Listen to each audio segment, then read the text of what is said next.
Hi, my name is Father Peter. I'm a Capuchin Franciscan and a photographer.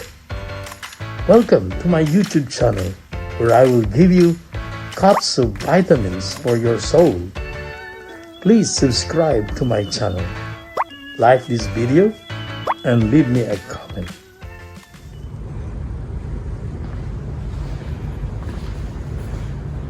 Sinasamba ka namin, Panginoong Hesukristo, sapagkat sa pamamagitan ng iyong mahal na krus ay sinakop mo ang mundo.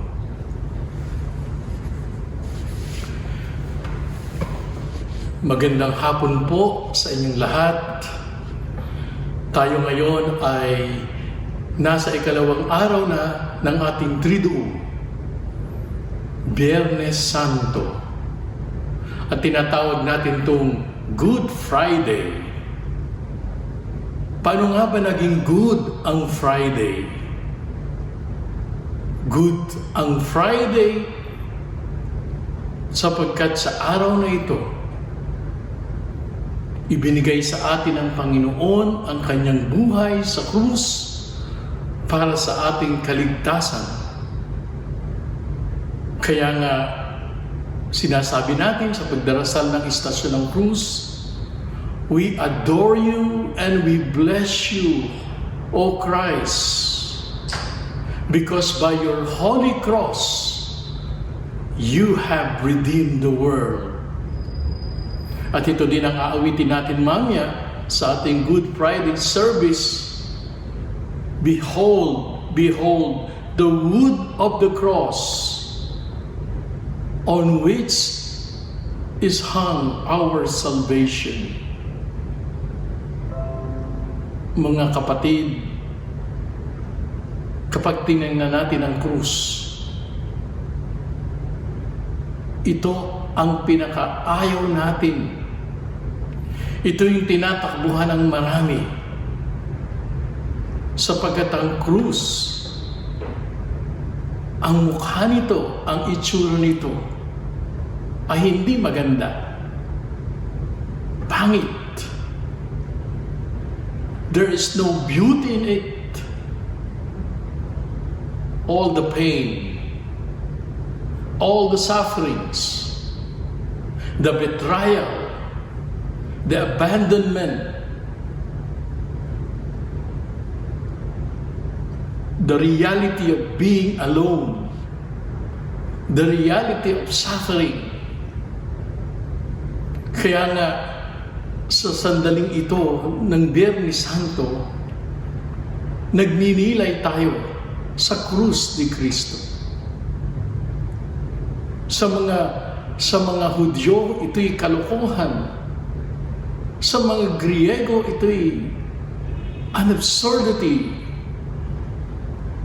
And oftentimes, sa ating buhay, we run as much as we can, as much as possible from our own crosses. Pero tingnan natin ang ating Panginoon, hindi niya tinakbuhan ang kanyang krus. Bagkus ito'y kanyang niyakap at siya'y naging tapat hanggang sa huling sandali ng kanyang buhay. Kaya nga pag tinanong natin siya, ganun mo ko kamahal, Panginoon? At sasabihin niya sa atin, I open my arms on the cross. And this is how much I love you. Mga kapatid, walang bagay tayong naranasan na hindi niya naranasan, bagamat siya'y walang kasalanan. Kung merong dapat sumigaw ng foul, it is always the Lord. Sa sandaling ito ng Biyernes Santo, inaawit din natin ang mga katagang, were you there when they crucify my Lord? Mga kapatid, sa ating buhay, katulad ngayong sa panahong ito ng coronavirus, sa panahong ito na maaaring tayo ay walang makain, sa panahong ito na marami tayong daladala, these are our crosses. And what we need to do is simply to join our sufferings with the cross of Jesus, with the sufferings of Jesus. At ialay natin sa lahat ng mga naghihirap ngayon, sa lahat ng may sakit, sa lahat ng mga namatay dahil sa COVID-19, sa ating pamilya, upang sa gayon ang ating paghihirap, ang ating krus ay magkakaroon ng tinatawag nating salvific value, a redeeming value. Kaya nga sa krus na yan, tayo naligtas. Huwag nating takbuhan ang ating krus. Kung ang pamilya mo ang iyong krus, kung asawa mo ang iyong krus, kung yung mga taong pinagkanulo ka ang iyong krus, yung mga taong maaaring tinanggihan ka, nireject ka, bear it in silence. Bear your cross, carry your cross, your pain in silence, and it will save the people you love. Minsan nagre-reklamo tayo sa mga nangyayari sa ating buhay, sa dala-dala natin sa ating buhay. So whenever we feel so down, whenever we do not know what to do, whenever we are so depressed, disappointed, frustrated, and we are so down, I want you to look at the cross of Jesus. Meditate on the cross of Jesus, because it will answer all your questions. Alam niyo po ang mga santo sa kanilang table or study table, laging may crucifix at an image or a piece of picture Pascal to remind them of that and to remind them of the beauty of the cross, the great love of God for us. Kung sa mga Hudyo at mga Griego, ito'y kalokohan. But for us Christians, the cross of Jesus is the sign of His power and great love for us. Ours is the sufferings He bore.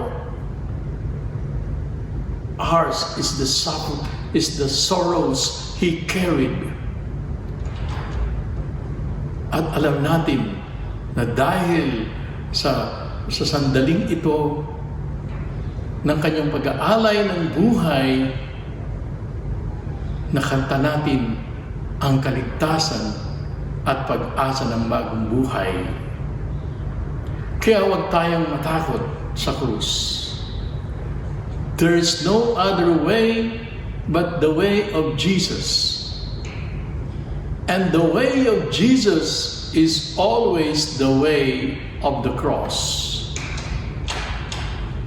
Kaya mamaya sa ating Good Friday service, we'll have the veneration of the cross. We kiss the cross of Jesus. We bow before the cross of Jesus to tell Him, thank you, Lord. We adore you and we bless you because you did not run away from your cross. You did not call it quits. But with all faithfulness and love for us, you embrace it and allowed yourself to die on the cross. Hindi madaling gawin ang sinasabi natin. It is easier said than done. Lalo na kung naandoon ka and you experience the pain, lalo na kung naandoon ka and you have no one to turn to, lalo na if you feel so abandoned, so lonely, so alone, you can only cry out to Jesus on the cross and say, my God, why have you abandoned me? But I want you to trust the Lord. I want you, like Jesus, to trust the Father. So that at the end, we could also say with Jesus, into your hands, I commend everything. That prayer of abandonment by Charles de Foucault. I am yours, totally yours. Do to me as you please. The moment we surrender, the moment we abandon ourselves on the will of the Father, the moment, katulad ng sinasabi ko kahapon sa Huwebes Santo, we allow our feet to be washed by Jesus, to be washed by God, allowing Him to give direction in our life, then I'm telling you, this Friday, the day that God offered Himself on the cross, will really become Good Friday. And we will experience in ourselves, in our life, that yes, ang buhay ko may katuturan, may purpose, may patutunguhan.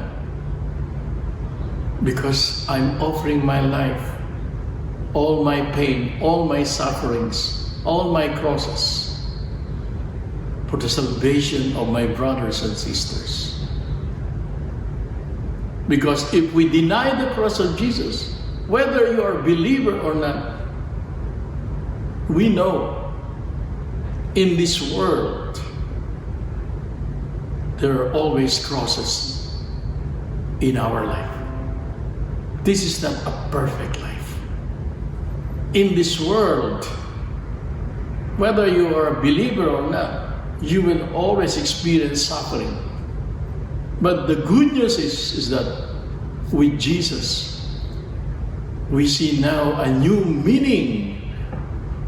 We see now in our life a new purpose of all the crosses, whatever pain and suffering we are experiencing right now. So we join our sorrows, we join our pain, we join our suffering with the suffering of Jesus. And hopefully, by bearing it, by carrying it with love, we could also save our brothers and sisters. Sa araw na ito ay tinatawagan tayo ng simbahan na mag-ayuno, mag-fasting, and mag-abstinence. Maliit na pagtitiis just for us to experience what Jesus experienced. I know marami sa atin ang maaari na nagre-reklamo. We complain a lot. We grumble. But my dear brothers and sisters, mamaya, in our veneration of the cross, just stay in silence for a while. Let us suffer in silence. Let us pour out whatever we are experiencing right now. Whether it's something painful, something unbearable in us. Let us, during the veneration of the cross, to surrender everything to Him. And I'm telling you, makikita natin ang bagong lakas at bagong sigla sa ating buhay. Remember, we do not stop in Good Friday. On Sunday, we'll have the joy of the resurrection. Kaya mamaya, samahan nyo kami at